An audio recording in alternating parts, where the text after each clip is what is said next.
I'm a 44-year-old man, and my wife is 39. We've been married for over 15 years. Although we initially stopped at 4 kids, we're expecting a surprise baby in December. It's a significant event since my wife hasn't been pregnant in 5 years. While she's excited, it becomes problematic when she brings it up in inappropriate situations. For instance, there was a tragic hit-and-run incident in our town, and during the vigil, my wife said something like, "I'm so thankful that our baby is okay. I couldn't live with myself if this vigil was for one of our children or the baby." I know a few people were hurt because they gave us dirty looks and scoffed. I love my wife, but there are things you just shouldn't say, especially when a couple is mourning their dead child. But this post isn't about that situation. It's about something else entirely. My brother married a woman who immigrated from Iran a little over 8 years ago. She's a lovely woman, and we're happy to have her as part of the family. If you're familiar with the protests in Iran, you can understand where this is going. My sister-in-law has been anxious and having breakdowns because she can't reach some of her family members. Some of her relatives have been protesting, and after hearing about Serena Esmelzeta's passing, she deteriorated even more. She's been crying, not eating, and avoiding showers. She cut off all her hair to show support, but what she really needs is to know that her family is okay. My wife and I visited them, brought some meals, and planned a spa day for the ladies. While eating, my sister-in-law began to cry silently. My wife, instead of offering comforting words, said to her, "I know how you're feeling. This pregnancy has been hard. It's hard to eat, and I cry that something might go wrong because of my age, but both of us will make it through this. Now let's go to the salon and do something about that hair." My wife had a genuine smile on her face, and my sister-in-law cried even harder. I apologized, escorted my upset wife out of their house, and got into the car fuming. When my wife noticed I was upset and asked why, I said, "Stop making everything about you and this pregnancy.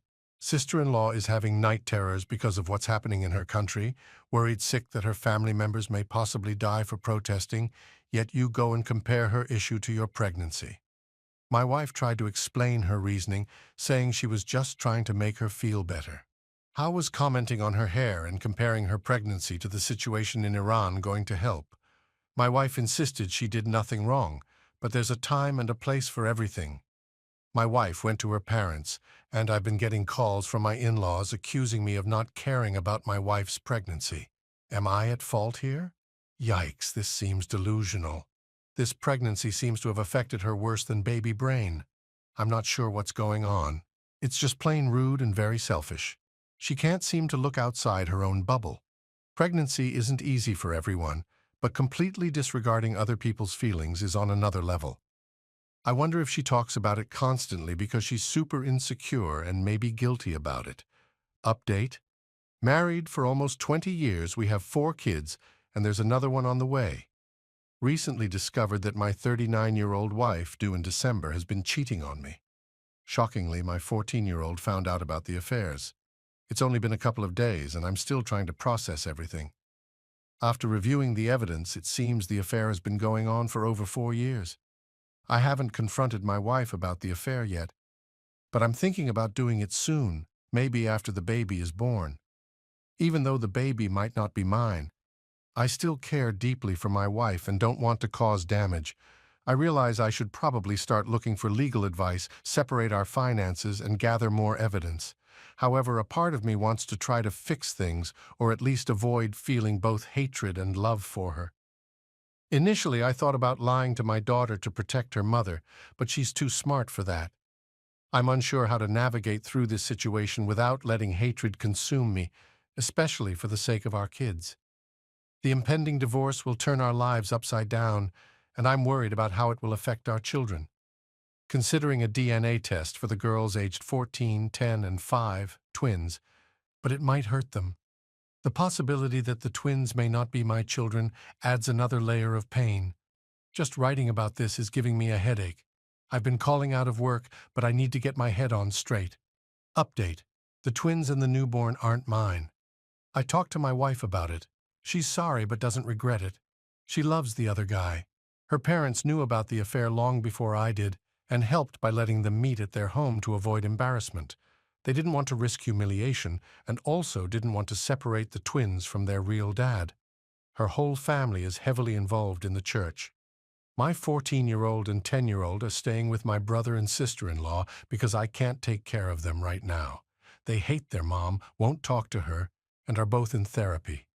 I tried taking the twins to be with their sisters, but my wife resisted.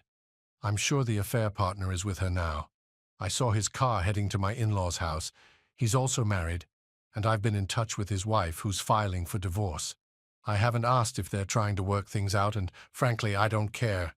Screw him, my wife, and my stupid in-laws. I used to think my in-laws were uptight. I'm glad they're all being ostracized, kicked out of the church, and erased from its social media. I'm glad they're being humiliated, facing what they feared the most. My mother-in-law called me crying, asking me to clear things up. What's there to clarify? Father-in-law wanted me to work things out, but I asked if he'd do the same in this situation. He stayed silent before hanging up. My wife has been trying to reach out, but I refuse to answer. Seeing her frantic to contact me brings me a bit of satisfaction. I don't know what she wants, and I don't want to talk to her anytime soon, even though I know I'll have to. Before getting the results, I was ready to take her to court for custody of the twins. I feel pathetic. Going to work is a struggle, and my co-workers pity me. I don't even grocery shop anymore. I can feel everyone looking and whispering. I've lost about 15 pounds since this whole thing came to light. I can barely get any sleep. Therapy is not helping. This has been the worst year of my life. I regret not keeping quiet in the car a few months ago. If I had, I'd be enjoying time with the newborn and decorating the house. The house is silent. It should be loud with my daughters laughing and arguing. I should be changing diapers, hearing my wife try to outperform Mariah Carey. The house should smell sweet and be warm, filled with happiness and life. Now it's just cold, empty, and quiet. Everything I did feels like it was for nothing. I wanted a happy adulthood after a sad childhood, but I can't seem to win. I always lose. I don't feel like a man. I don't even feel human. Second story, I'm a 29-year-old woman who was married to my ex, a guy in his 30s, for 8 years. He cheated on me when I was pregnant with our second child.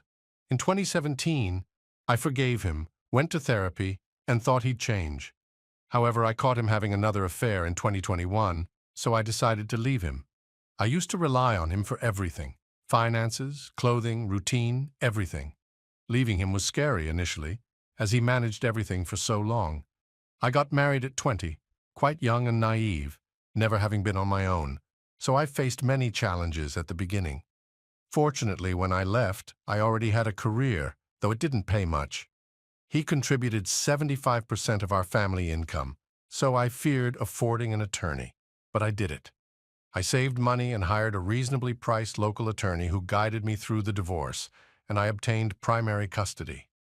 The divorce was finalized in May 2022.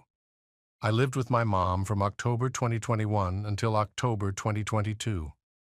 I distinctly remember him telling me when I left that I'd never succeed without him, never afford an apartment for me and the kids, that everything I was owed to him. This drove me to work hard this year to achieve my dreams independently. I took extra jobs, sold my beloved truck, saved money rigorously, and I'm thrilled to say it's true. You can make it on your own as a single mom. Your situation may seem tough now, but you can make it. I'm pleased to say I closed on my home in October, a beautiful 1,400 square foot house on a 0.3-acre lot in an amazing neighborhood. The mortgage takes almost half of my monthly income, but I don't mind. I'm happy on my own. I did it on my own. I attend therapy every Saturday, have a good routine with my sons. We get to come home every day, eat, wear, and do whatever we want. I'm even seeing a guy, and I don't feel insecure. I love my life right now. I decided not to forgive again. The hard work and struggle were entirely worth it. I'm not sure how my life will develop in the next few years, but I'm proud to say it will happen on my terms, and I survived infidelity. P.S. He didn't call CPS on me because I called his bluff and told him it was a crime to make a malicious call. He backed off, still a pain, but that's another story. I love you all, and I hope you achieve success and peace, which you will. Good night from Texas. Third story. Background. My girlfriend Hannah and I were raised in a sizable town with almost 20,000 people. Even though we both went to the same high school, we never crossed paths until a few years ago when we started talking seriously. After finishing college, I got a job that involved a lot of travel within the state. Wanting to handle business in both the state and my hometown, I asked for an office at my hometown's branch. They agreed since there were no business representatives there. After a few months, I settled into a routine of 1 to 2 weeks at the city office, 1 week in my hometown, and 1 to 2 weeks traveling around the country. After a year, I made the decision to buy a house in my hometown. I met Hannah at a Friday party right after returning from one of my trips. While checking paperwork in my office, Craig, the managing director, and a colleague walked in. Craig and I had grown up together, forming a close friendship despite attending different high schools. Since college, he asked how things were and invited me to a house party that he and his buddies were throwing that evening. Despite the short notice, I said yes, thinking a few drinks with friends would be beneficial. At the party, Craig introduced me to Hannah, a new hire at the branch in my hometown. We hit it off right away, having attended the same high school. Everything went smoothly. Hannah got along with my parents, and her parents were happy that someone could make her as happy as she was, despite her past relationship issues and struggles with depression. We decided to take the next step after 2 years of dating, and she moved into my house in my hometown. Everything was going well for nearly a year, then things started to change. FaceTime sessions were cut short, or she claimed to be too busy to answer the phone. Suddenly, neighbors started telling me about a car described as similar to my friend Craig's, a black Chevy Camaro. It was always seen parked in the back alley near my house whenever I was away, or clothes not mine were found in my wardrobe. All signs pointed to her cheating, but she insisted that nothing was happening and I was overthinking things. She explained that Craig would occasionally come over to discuss business, etc., but never stayed the night. I brushed it aside, considering myself paranoid, and carried on as if nothing was wrong. Yet there was always this nagging feeling that something wasn't quite right. I discovered she had been lying to me nearly 6 months later. After completing a rather large contract with a new company, I decided to book an earlier flight home and surprise everyone. Fast forward a few hours, as I drove into my hometown and down the alley behind my house to surprise Hannah without being seen, a part of me was curious about whether this mystery car was there. Sure enough, a car was blocking the back entrance gate. Confused for a moment, I realized it was Craig's car, a black Chevy Camaro. If it hadn't been for the high hedge line I had put in a few years back for privacy, I might have driven past my own place. Pulling up behind his car, I got out and found it strange that he was there so late, contrary to what she claimed, that he always left by now.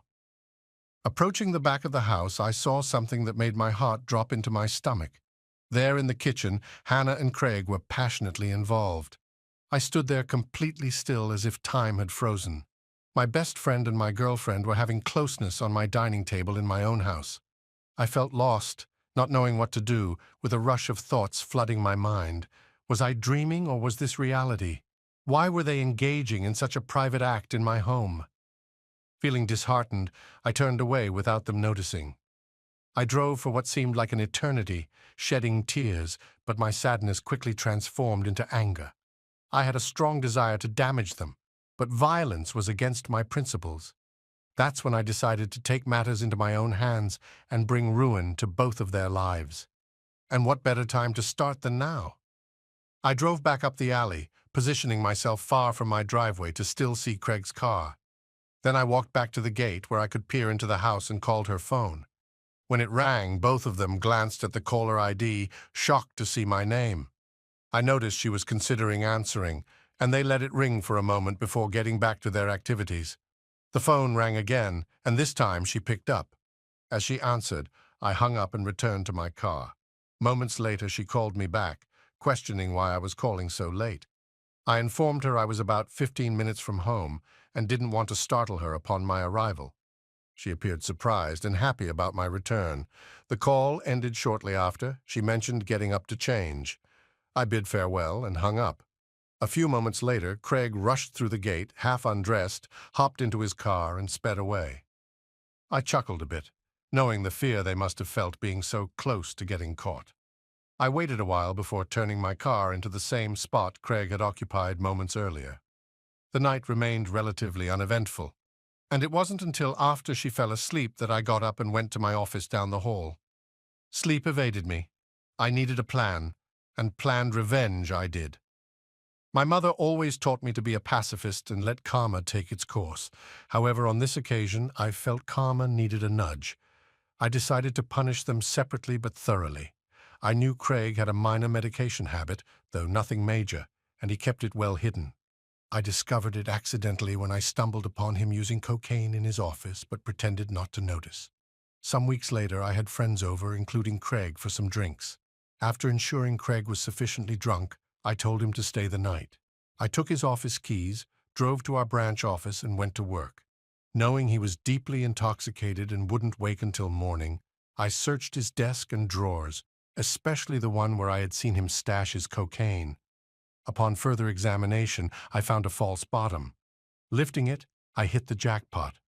While I thought he used regular medicaments like white powder, what I saw was much worse. He had various substances in there.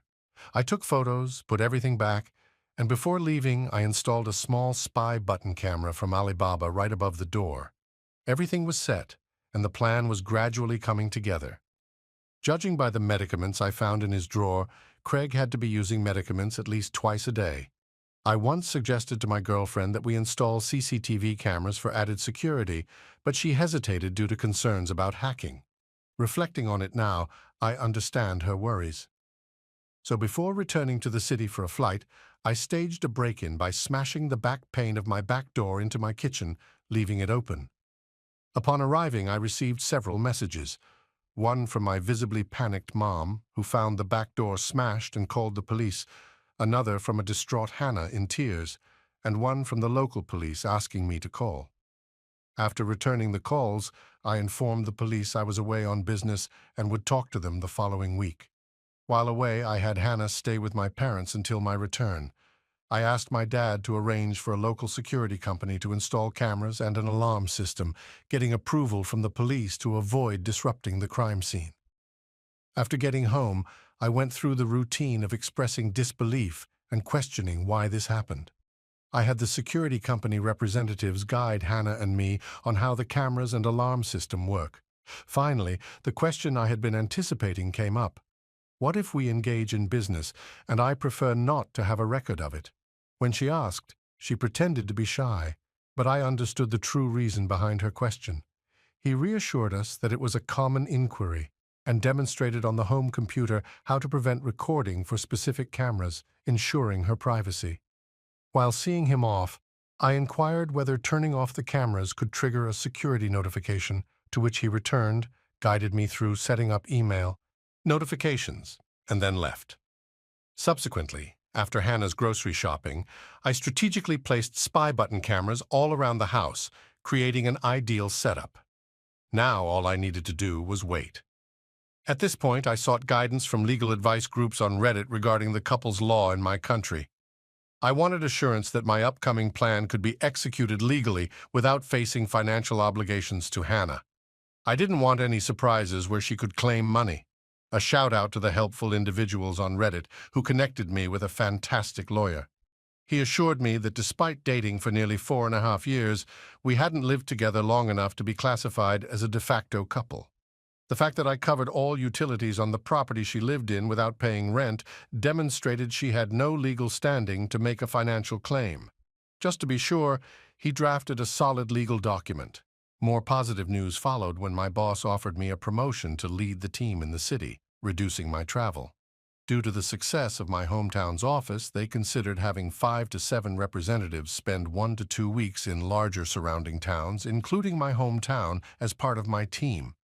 I accepted and initiated the transfer process, which would take about 6 weeks. It was perfect, more than enough time to gather all my evidence.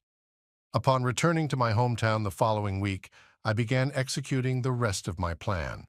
I requested a favor from Craig to approve 1 week's vacation for Hannah. For 2 weeks, I wanted to send her and a friend or two on a short break. He agreed, congratulated me on being ready to retake the leap, and reserved the week for me. I asked him not to disclose anything, as I wanted to make it a big surprise, fully aware that news would spread around the office. That was my plan. That night, I informed Hannah that I had booked her and 2 friends for an all-expenses-paid tropical spa resort trip for a week. I instructed her to pick 2 friends and return to the biggest surprise of her life. I then shared that, the following week, I would be in the city preparing for a crucial client, and I wouldn't be home until Monday. She was leaving, disappointing her a bit, but I assured her it would be worth it when she returned. What I omitted was my decision to take a 2-week vacation on the other side of the country, mentally preparing myself for the challenges that would arise the moment she stepped foot on the plane, while also relishing my first taste of freedom. On Sunday, 2 weeks later, I returned by flight and began driving home. Upon arrival, I quickly passed by my house, confirming Craig's car was there, similar to the initial night I caught them.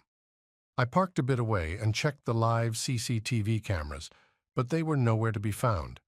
Switching to the spy cameras, including the one hidden in the bedside lamp, I discovered them engaged in relationship activity in my bedroom. Since we hadn't installed any CCTV in our bedroom, she probably felt it was a secure place.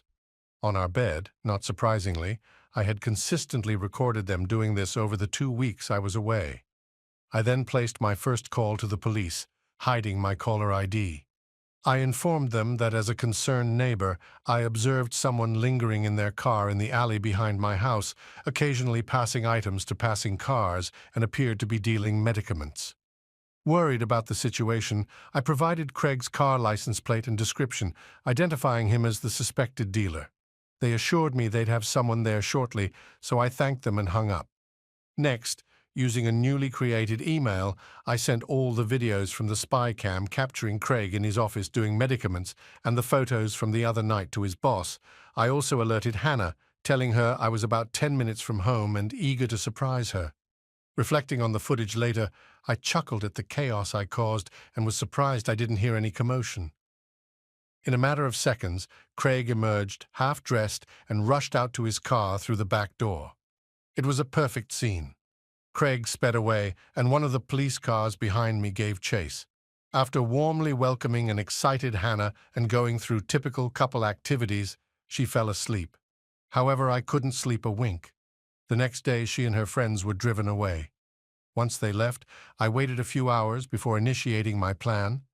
I contacted a friend who worked as a removalist, apologized for the short notice, and arranged for my place to be packed and moved on Friday.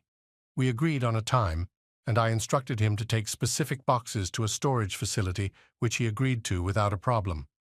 Then I began packing Hannah's belongings.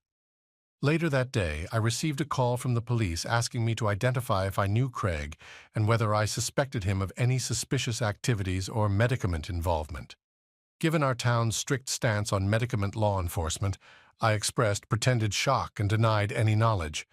It turned out they had apprehended Craig the previous night with a significant amount of hard and illegal medicaments in his vehicle.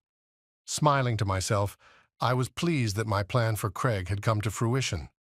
By this point, the town was buzzing, as news events in my hometown don't stay secret for long. Craig faced disgrace and was swiftly fired due to his medicament possession. That night, I visited my parents and informed them, along with Hannah's parents, about the situation. I omitted some details and mentioned that I was moving back to the city after a promotion, but Hannah wouldn't be joining me. Initially upset for not being kept in the loop, they were eventually pleased that I handled things maturely and didn't stoop to their level.